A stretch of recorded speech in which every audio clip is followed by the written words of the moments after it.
अगर आपने फॉरेन के अंदर एसेट खरीदा है और अनडिस्क्लोज इनकम से खरीदा है तो अब ईटी और आईटी स्कैनर के अंदर आप आ चुके हैं, क्योंकि सरकार अब इंडियन एचएनआई को ईडी के और आईटी स्कैनर के अंदर लेकर आ रही है। तो क्या इसका इम्पैक्ट रियल एस्टेट पे पड़ने वाला है, आज मैं बताऊंगा। कैसे आपको इस मैटर से रिलेटेड लॉस को समझना है, आज ये भी आपको बताऊंगा। और साथ में इसका इम्पैक्ट कैसे कैसे रियल एस्टेट के अंदर जो माइन्यूटली से देखा जा सकता है उसको आपको समझने की जरूरत है, क्योंकि अब आपको क्या नहीं करना है वो भी इसी वीडियो में जानने को मिलेगा। तो चलिए आज समझते हैं जो फॉरेन एसेट इन्वेस्टमेंट है अनडिस्क्लोज्ड इनकम के, तो उसका क्या इम्पैक्ट पड़ सकता है। नमस्कार, मैं हूं प्रदीप मिश्रा। प्रॉपर्टी मिश्रा शो में आपका स्वागत है। यहाँ हम आपको प्रॉपर्टी और प्रॉपर्टी मार्केट की हकीकत बताते हैं, नो बकवास, डायरेक्ट काम की बात। चलिए शुरू करते हैं। 2024 की बात करें तो ये देखा गया है कि इंडियन रियल एस्टेट सेक्टर बहुत तेजी से चला, कोविड के बाद से ही चल रहा है। 2021 ऑनवर्ड्स देखें तो 2022-23 में तो बहुत तेजी पकड़ लिया, 2024 तक बाजार बहुत अच्छा चला। इसमें डोमेस्टिक और इंटरनेशनल फैक्टर्स दोनों रहे, बाजार बहुत अच्छा चला। लेकिन ईडी, द एनफोर्समेंट डायरेक्टरेट और साथ में इनकम टैक्स डिपार्टमेंट ने भी अब इन्वेस्टिगेशंस को शुरू कर दिया। हाई नेटवर्थ इंडिविजुअल एचएनआईज, ऐसे जिन्होंने अनडिक्लेयर्ड एसेट्स फॉरेन में खरीदे हैं, उन पे ये शिकंजा अब तेज होता जा रहा है। क्योंकि पिछले कुछ दिनों में दुबई के अंदर तो खासकर बहुत ज़्यादा प्रॉपर्टीज खरीदी गई और अक्सर लोग ये सोचते थे कि हमने अपना कैश यहाँ से अगर भेज दिया, हवाला के थ्रू भेज दिया और फिर वहाँ पे एक प्रॉपर्टी खरीद ली, क्योंकि वहाँ पर कैश और पक्का कोई उसमें फ़र्क नहीं माना जाता। तो वहाँ पर अगर हमने प्रॉपर्टी ले ली तो वो हमारी जो आईटी है या ईडी है इससे ये बच जाएगी। आपकी प्रॉपर्टी वहाँ खरीदी गई और एक प्रॉपर्टी आपकी बन गई और आपको कच्चा पैसा यहाँ से चला गया। लेकिन समझने की बात यह है कि कच्चा पैसा आपका अनडिस्क्लोज्ड इनकम है। यही सबसे बड़ी फसाद की जड़ है। आपने सोचा कि मैंने कच्चा बाहर कर दिया, मैंने इस पर टैक्स नहीं पे किया और वहाँ पे मेरा एक एसेट बन गया। लेकिन ये आपकी भूल थी, क्योंकि ये अब गवर्नमेंट के स्कैनर में आ चुकी है। एग्जाम्पल के तौर पे आपको समझाता हूँ। आपने यहाँ से करीब 1 करोड़ रुपए कैश हवाला के जरिए दुबई भेज दिया और आपने उसका वहाँ पे एक प्रॉपर्टी खरीद ली। प्रॉपर्टी आपने 1 करोड़ 50 लाख से खरीदी। तो वहाँ जो प्रॉपर्टी आपने खरीदी उसकी रेसिप्ट जो जनरेट हुई वो 1 करोड़ 50 लाख की ही जनरेट हुई। लेकिन यहाँ से पैसा जो गया वो आपकी ब्लैक मनी थी जो आपने यहाँ से भेजी। अब गवर्नमेंट वहाँ से डाटा लेकर, मतलब गवर्नमेंट के रिकॉर्ड में वो डाटा आ रहा है कि वहाँ पर आपने 1 करोड़ 50 लाख की प्रॉपर्टी खरीदी और 1 करोड़ 50 लाख की आपकी यहाँ इनकम शो नहीं हो रही है आपके बुक्स के अंदर। तो ये गवर्नमेंट के स्कैनिंग में अब आ चुकी है। और क्यों एचएनआईज ही इसके अंदर आ रहे हैं, इसको समझने के लिए आपको ये समझना पड़ेगा कि क्या क्या लॉज हैं। सबसे पहले जो अनडिक्लेयर्ड फॉरेन एसेट्स हैं, आईटी डिपार्टमेंट ने अब करीब 100 इंडियन एचएनआईज को ये नोटिस सर्व किया है। 2024 की बात कर रहा हूँ, नवंबर की में, जिसमें से बहुत सारे लोगों ने दुबई के अंदर प्रॉपर्टी खरीदी है। The foreign asset investigation unit FAIU ने ये कंडक्ट किया है, एक हाइजीन चेक स्पेशली किया है। जो फॉरेन इन्वेस्टमेंट जो प्रॉपरली टैक्स नहीं है या अनडिस्क्लोज इनकम के द्वारा खरीदी गए हैं उस पर प्रॉपरली चेक शुरू किया है। तो इसके लिए आपको इससे रिलेटेड कानून भी समझने की जरूरत है। द ब्लैक मनी एक्ट 2015, जिसे कहते हैं undisclosed foreign income and asset. अब इसके अंदर अगर आपने कोई फॉरेन एसेट खरीदा है तो उस पर आपको 120% एसेट वैल्यू तक की पेनल्टी लग सकती है और साथ में 10 साल का जेल भी हो सकता है किसी भी टाइप के वायलेशन के केस में। यहाँ पे आपको फिर से समझा रहा हूँ कि ये वायलेशन है तब, अगर वायलेशन नहीं है तो इसमें किसी भी टाइप की आपको चिंता करने की जरूरत नहीं है।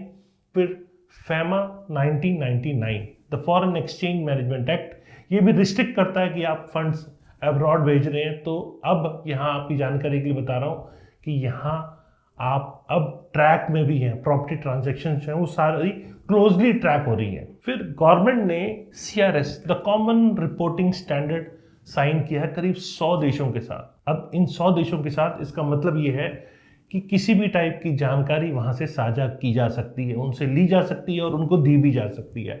अगर आपका ओवरसीज बैंक अकाउंट है, आपने इंडियन नेशनल्स हैं और आपने वहाँ प्रॉपर्टी खरीदी है, तो सरकार उसकी जानकारी ले सकती है और सरकार उनको जानकारी देती भी है। गवर्नमेंट का ये एम होता है कि ऐसे लोग जो अनडिस्क्लोज इनकम से वहाँ प्रॉपर्टी खरीद रहे हैं उनकी जानकारी ली जाए, क्योंकि टैक्स तो भरना चाहिए। ये ज़रूरी है। तो गवर्नमेंट अब इसका डाटा ले रही है, लेकिन ये इन्वेस्टिगेशन रियल एस्टेट मार्केट को भी इम्पैक्ट कर सकता है। लोग जिन्होंने फॉरेन में प्रॉपर्टी खरीदी है उसे बेचकर इंडियन रियल एस्टेट सेक्टर के अंदर प्रॉपर्टी में इन्वेस्ट कर सकते हैं, तो HNI स्पेशली लग्जरी प्रॉपर्टी की तरफ आगे बढ़ सकते हैं। वैसे 2024 के अंदर करीब 7.75% लग्जरी प्रॉपर्टी की कीमत बढ़ी है और 2025 में ये अनुमान है कि 6.5% ये बढ़ सकती है। लेकिन हाँ, अफोर्डेबल हाउसिंग पे भी इसका इम्पैक्ट देखने को मिल सकता है, क्योंकि नए लॉन्चेस प्रीमियम और हाई एंड सेगमेंट की तरफ बढ़ रहे हैं। ये सब आपने देखा है, luxury property, luxury luxury luxury, सिर्फ लग्जरी। हर डेवलपर लग्जरी बना रहा है, जो अफोर्डेबल भी बनाता था वो भी अब लग्जरी प्रॉपर्टी बना रहा है, तो अफोर्डेबल तो आ नहीं रही है।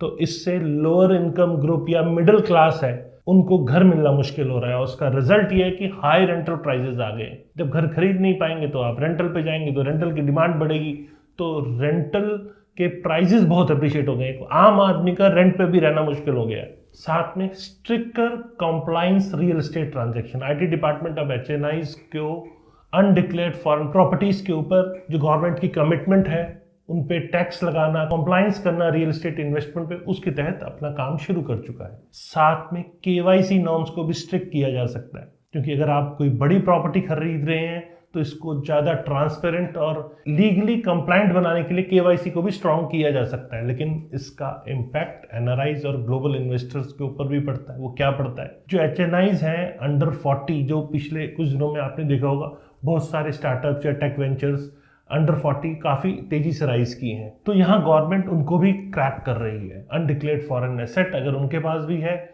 तो उसको गवर्नमेंट अब ट्रैक कर रही है। तो कैपिटल फ्लो जो है इंडियन रियल एस्टेट मार्केट का, इंडियन रियल एस्टेट मार्केट की तरफ वो फ्लो आ सकता है। मतलब आप कहीं विदेश में जाके प्रॉपर्टी खरीद रहे हैं अनडिस्क्लोज्ड इनकम से, या गवर्नमेंट चाहती है आप उसको यहीं टैक्स भरें और उसको यहीं प्रॉपर्टी आप बाय करना है, जो भी इन्वेस्टमेंट करनी है आप यहीं करें।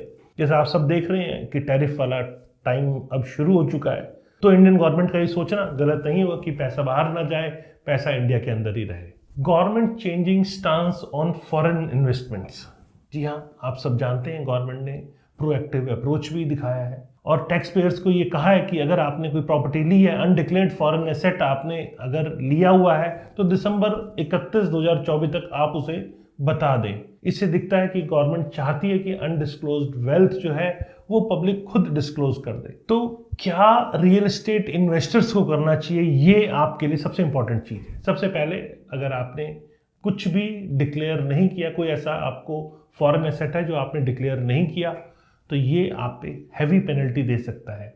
ये आपको समझने की ज़रूरत है। आप इसको समझ लीजिए कि गवर्नमेंट को सब पता है, आप कुछ भी गवर्नमेंट से छुपा नहीं सकते। दूसरा, आपको डोमेस्टिक रियल एस्टेट पे कंसिडर करना है, क्योंकि गवर्नमेंट के जो रेगुलेशंस हैं वो बहुत ज़्यादा स्ट्रिक्ट हो गए हैं। अब आपको पास ऑप्शन है कि आप इंडियन मार्केट में, रियल एस्टेट मार्केट में लगाइए, रेजिडेंशियल, कमर्शियल, और रेजिडेंशियल में भी, लग्जरी में भी जा सकते हैं।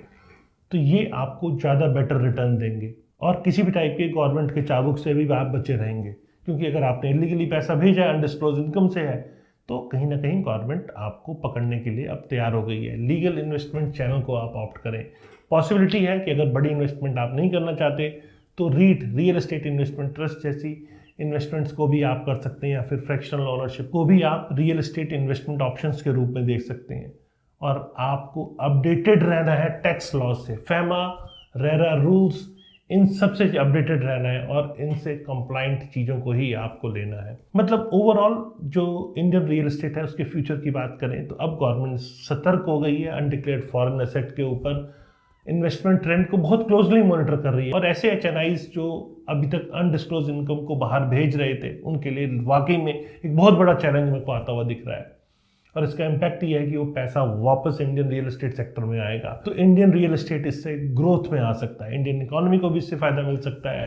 क्या है आपका ओपिनियन? क्या गवर्नमेंट सही कर रही है रियल एस्टेट सेक्टर को रेगुलेटरी फ्रेमवर्क के अंदर? अगर आपने फॉरेन इन्वेस्टमेंट की हुई है तो उसे रेगुलेटरी फ्रेमवर्क के अंदर डालना, उसको ट्रैक करना और करीब 100 देशों के साथ एग्रीमेंट साइन करना और उनसे इंफॉर्मेशन शेयर करना, उनसे लेना और देना, या क्या HNIs को अब बाहर इन्वेस्टमेंट करना चाहिए? ये सब आप मुझे नीचे कमेंट सेक्शन में बताइए। आपका क्या सोचना है? क्या गवर्नमेंट के इस कदम को आप सही मान रहे हैं या गलत मान रहे हैं? इस सब चीज़ों को मुझे आप कमेंट सेक्शन में बताइए। लेकिन हाँ, अफोर्डेबल हाउसिंग जैसे प्रोजेक्ट्स कुछ कम आ सकते हैं जो मैं ओवरऑल देख रहा हूँ।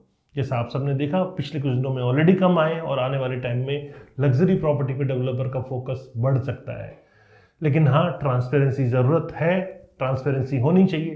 कैसी लगी आपको ये मेरे द्वारा दी गई जानकारी? अगर जानकारी पसंद आई तो लाइक कमेंट शेयर करना ना भूलें, और हाँ, फ्यूचर में रेगुलर ऐसे इन्फॉर्मेटिव वीडियोस देखने के लिए इस चैनल को सब्सक्राइब करें। नमस्कार और जय हिंद।